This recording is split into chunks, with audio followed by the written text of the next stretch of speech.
Assalamualaikum warahmatullahi wabarakatuh. Selamat pagi anak-anak, semoga semua dalam keadaan sehat ya. Amin amin ya robbal alamin. Baik, hari ini kita akan melanjutkan mapel IPA untuk kelas 8 ya. Kemarin kita sudah bahas mengenai tekanan zat cair, tapi belum semuanya ya. Kita akan masih lanjut, coba perhatikan. Nah, pernah kalian melihat di sebuah cucian mobil? Nah, itu kira-kira lagi ngapain ya? Kok bisa diangkat seperti ini? Kemudian ada yang masih punya sumur ya, atau di daerah kalian masih ada? Nah, ini ya sumur pompa yang yang jadul dulu tapi masih bagus. Kemudian ada yang pernah mompa ya saat kalian banyak bocor atau kurang angin ya. Hal itu dengan materi hari ini yaitu mengenai hukum bejana berhubungan dan hukum Pascal ya. Coba tekanan pada zat cair serta penerbannya. Baik, kita akan bahas. Pertama kita bahas dulu mengenai bejana berhubungan. Bejana berhubungan diisi zat cair yang sama dalam keadaan yang setimbang. Permukaan zat cair dalam bejana-bejana terletak pada satu bidang datar atau nanti lurus hasilnya ya. Nah, ini hukum tersebut itu bisa tidak berlaku ini jika tekanan di atas bejana itu tidak sama, kemudian diisi dua atau lebih zat cair, dan kemudian kalau digoyang-goyangkan ya kan nanti nggak jadi datar ya, nggak jadi sebidang. Kemudian gugur apabila salah satu bejana merupakan pipa kapiler. Nah, ini contoh dari bejana kan lurus ya, seret. Nah, itu. Kemudian ini, bejana berhubungan adalah suatu wadah atau bejana yang tidak memiliki sekat atau saling berhubungan. Jika bejana ini diisi zat cair yang sejenis ya, misalnya ini air kan hanya air ya, maka akan sama tinggi kan, nih seret, ya, sama tinggi, garisnya sama.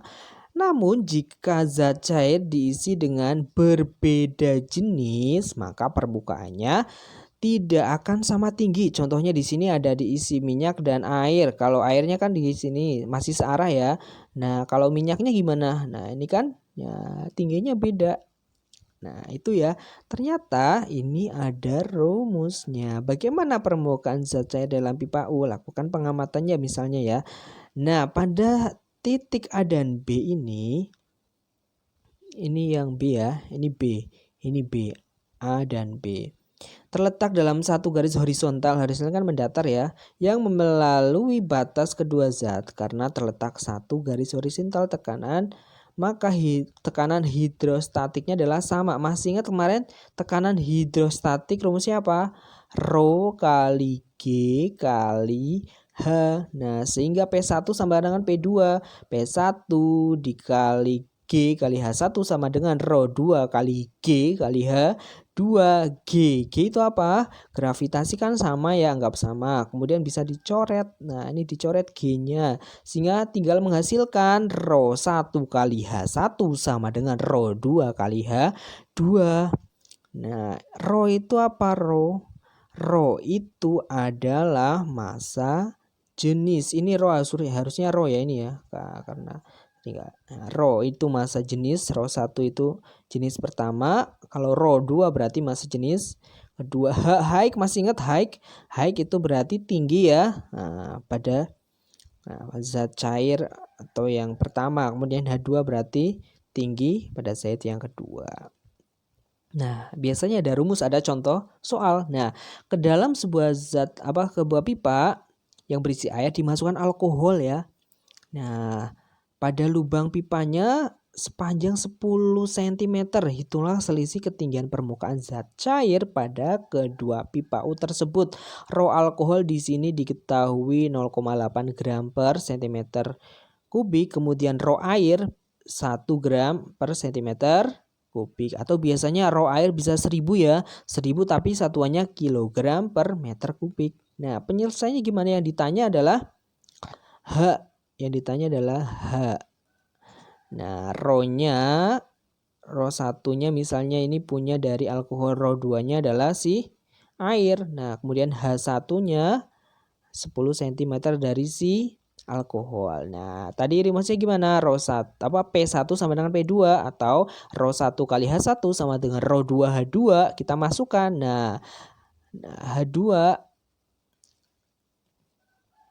mencari H2 kan ini P1 kali H1 dibagi ρ2. 10 dikali 0,8 dibagi 1. 10 kali 0,8 kan 8. 8 dibagi 1 ketemulah 8. Jadi selisihnya adalah 8 cm. Kemudian ini contoh soal kedua ini hampir sama ya. Nah, ini berjana berhubungan mempunyai luas penampang ya. Nah, di sini ada tingginya 16 cm, yang kiri kemudian yang kanan itu 10 cm 20 cm. Nah, jika massa jenis airnya adalah 1 gram, berapa massa jenis alkohol? Yang ditanya di sini adalah ρ ya, ρ.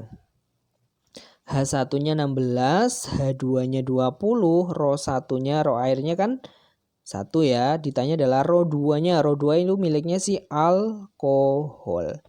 Nah, ini gambarnya sama mencari ρ. Nah, awalnya kan tadi apa? ρ1 kali H1 sama dengan ρ2 kali H2. Ketemulah ρ2. Ya, ini ρ1 kali H1 dibagi H2. 1 kali 16 dibagi 20. 16 dibagi 20. Kalian bisa sederhanakan ya. Nah, 16. Misalnya semuanya dibagi 4 berarti 4/5. 4 dibagi 5 0,8. Untuk memudahkan kalian ya, semuanya 16 bagi 5 kan 4. 16 bagi 4 4. 20 bagi 4 itu 5. 4 dibagi 5 0,8. Dah gampang ya.